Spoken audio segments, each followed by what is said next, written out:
I was literally filming, doing great, and then I realized that my camera was not recording. Of course. If you want, it's Emily Fox. Today's video is going to be all about the books that I've read in June. I know, we're late. I've read over like 30 books that I've yet to review. I have a good excuse. I had surgery and everything, so I'm still struggling a tiny bit to talk, but bear with me. I have so many books to talk about. June, I've read 10 books. And so many of them were amazing. I can't wait to talk about them. A few of them are also terrible. So it makes for awesome reviews, so I hope you're ready.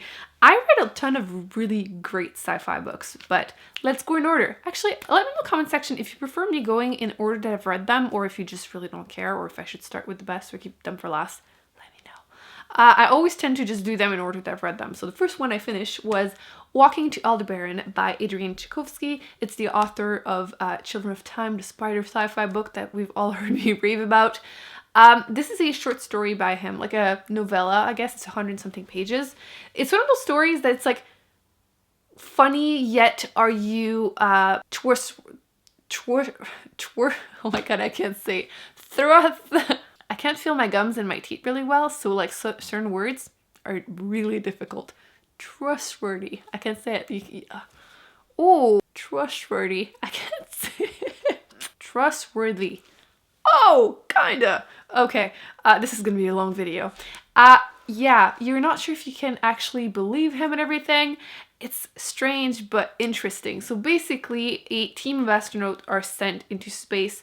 At the limit of our solar system, there's some huge thing that appears, and every time we send like satellites and everything to try and figure out what's going on, they like stop working and everything, so they send a team there, and then you're following one of the astronauts that is there, and there's like a back and forth between like future, like past, and he's very difficult to follow. Things are really weird. Obviously, you know, it's in space, type of alien type of thing.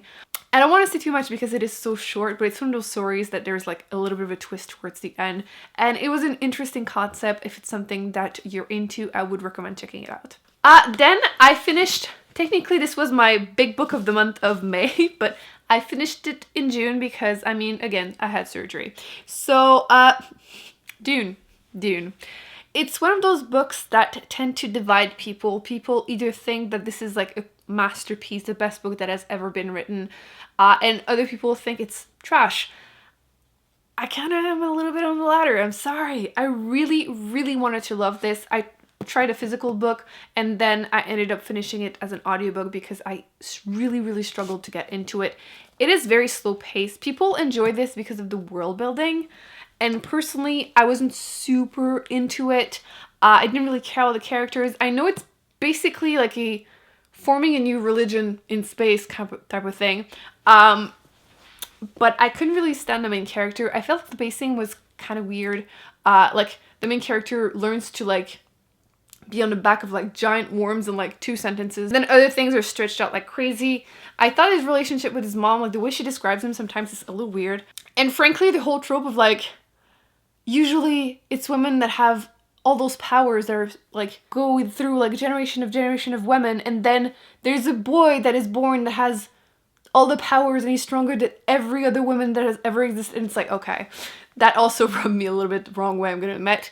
But yeah, I just could not get into it. I really didn't care about the characters. I really didn't care about the story. And I mentioned it in the past, but I could not get into the fact that his mom is called Jessica.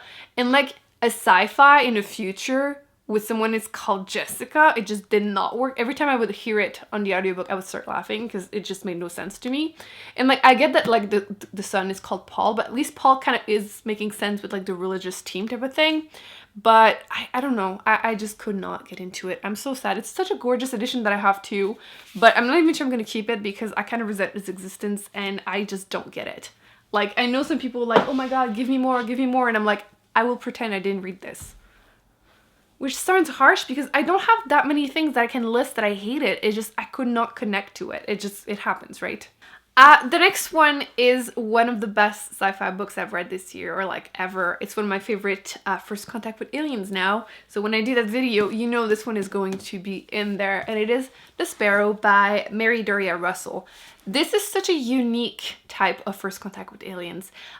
Basically, there's a signal in space on a planet that shows us that there are aliens that exist. So actually a religious organization sends a team there before everyone else, because obviously you know how it is, it takes forever for people to agree to send someone. So this religious organization can do that very quickly instead. And they send a team including one their priest. And you are told the story as like, you do go back and forth between the past and the present. And the present being that the Jesuit, I can't say that in English, he comes back and he's the only person alive in that team. So obviously everyone is wondering what happened. They're trying to figure it out to see if like they can go back or anything. What happened? It's a very empathic story that just sticks with you. I've been kind of saying that's the First Contact with Alien sci-fi version of like A Little Life a little bit, in the sense that it's really heartbreaking. His story as a person, like his childhood and then whatever happened to him on the planet, and you kind of see him struggle with his faith. And it's so unique, the writing is beautiful, and it just really, really sticks with you. Something so unique, and it's a must read, obviously, if you are into that. So really impressed with that one for sure. I didn't say it. 2 stars. 4.5 stars. God's Grave by J. Kristoff. You know I was dying to read this. I loved Nevernight and I could not wait to continue. I was actually a bit nervous because in the first book there's a school setting, which is one of my favorite tropes. But not the case in this one. This one is like the Gladiator version. And I died for it. It was so freaking good. Obviously second book, so you can't say too much, but basically Mia is trying to get her revenge. Our family was killed and she's trying to figure out a way to kill those people that are incredibly powerful. So she goes to an assassin school to have those skills and then does everything she can to kill them. So she developed, like, she has special magical powers, fantasy universe, and then yeah, this one is straight up Gladiator and it's amazing. I can't recommend this enough. I have read now the last book too, but I'm just gonna say this series is a must read if you like fantasy. It's amazing, and like it's one of those that I don't even need to tell you more than this. Just read it. Skip the first chapter in the first book. I always say that, but like you need to read this. It's amazing. I love it. I did listen to the audiobook of Daisy Jones and the Six, which is the same author as The Seventh Husband of Evelyn Hugo, and everyone has been wanting to read this book, obviously, because everyone loved that first one, right? And I was a little nervous because people have been like a little all over the place about the reviews of this one. And I do think the audiobook is the way to go because it's totally like an interview style. And I feel like it really humanized the characters a lot more for me to just hear their voices. Obviously, there's a cast of narrators, so it helps a ton. Let's go back. It's basically the story of this singer, Daisy Jones, and her musical group, The Six. They kind of form a team, and it's like a pretend historical fiction type of thing. Like, it makes you question if they actually exist. You almost want to go and look it up because you really want to believe their songs exist and everything. My main complaints were, like, I love the characters. You really care for them. I really like how, for once, it's nice to see a strong female characters that, you know, she had goals in her life and she wasn't compromising on them. And I really like the story. It really sticks with you and it makes you care for them. However, it is way too short. Like, way too short. I think the physical book is about 300 pages, and again, interview style. I feel like if they had went into much more like depth, it would have made it for a much better book. I still gave it 3.5 stars. I still think most people would enjoy this. It's just that it lacks like more content, straight up. Like, I need more. But yeah, still a good book. I just think it was a little bit lacking for that. Then I listened to Baby Teeth, which is part of my Goodreads reading challenge, kinda. It was one of the finalists for the horror section, and I wanted to read more horror. It was kind of giving me vibe, the description of The Orphan, the movie.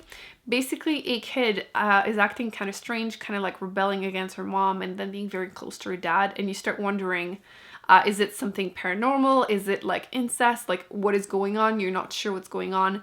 and the beginning was pretty good, and then things kind of and the ending was crap. So I ended up giving it 2 stars. I was very disappointed. It's actually the book I was listening to in the plane, and it made for a long plane ride. So wouldn't recommend it. And then more sci-fi that was amazing.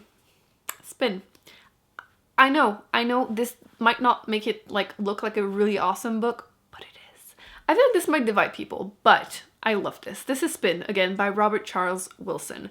And what's interesting is that it's almost, again, a character-driven sci-fi. Same thing with this one. I feel like a lot of people think that sci-fi is always like action-based, and people that read more like contemporary usually are more into character-driven stories, but this and this are definitely more character-driven. I do think you would enjoy those if that's usually, you know, your type of thing. But what's interesting is that you're following 3 characters mainly, 2 siblings, and then they're like best friend that basically lives with them-ish growing up.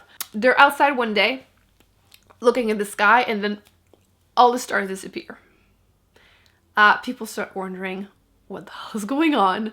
And then again, first contact with aliens. I don't want to say too much, but it has so many really interesting concepts. I was fascinated by it. Again, it's more character driven, so not everyone will enjoy this. And then you basically follow them throughout their lives, and it's obviously affected by it. So the sister becomes uber religious, and then the brother is trying to figure out what's going on, trying to figure out why there's that shield around the planet, while time is going much, much faster outside said shield. And if you know anything about space, you know that the sun, there's a time limit. So billions of years is passing outside, and it's terrifying for humans. What are we gonna do? So yeah, fascinating story, super interesting. I can't recommend this enough. It was great. I listened to The Good Neighbor, The Life and Work of Fred Rogers, which was part of my Goodreads reading challenge. And I did not grow up watching shows of Fred Rogers, but I know how wholesome he is as a person, and I understand why everyone loves him. If you've seen any of these like YouTube videos of him in front of the commission trying to get more money for his show, you get it.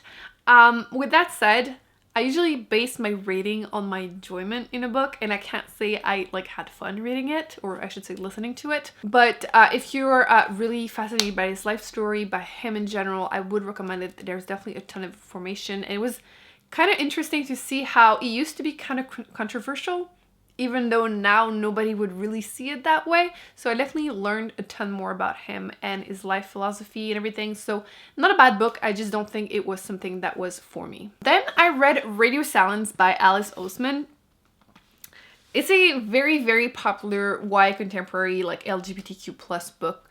And it's one of those that I'm like, always a little worried, like, what if I don't like it? You know, it's raved about and everything. Sometimes I just don't get it. But in that case, although it might not be like one of my new favorite books of all time, I absolutely get it. It was definitely really, really good. If you're someone that has anxiety about fitting in, university and all that stuff, I would absolutely recommend this. I completely understand the hype, but also how much people got attached to characters. They actually feel real. I will give them that. I also thought it was quite unique that one of the main characters had their own like podcast where they were anonymous. It's quite modern, but I feel like it made it kind of very relatable also to anyone reading it. So it's one of those things where I get it, because it wasn't another like empty, fluffy contemporary where it just seems like it, you know, it just like does all those check of like, oh, you know, okay, LGBTQ plus, okay, YA contemporary, okay, you know what I mean? Like it had a lot of substance. It was also super relatable with the pressure of going to university, making it about mental illness.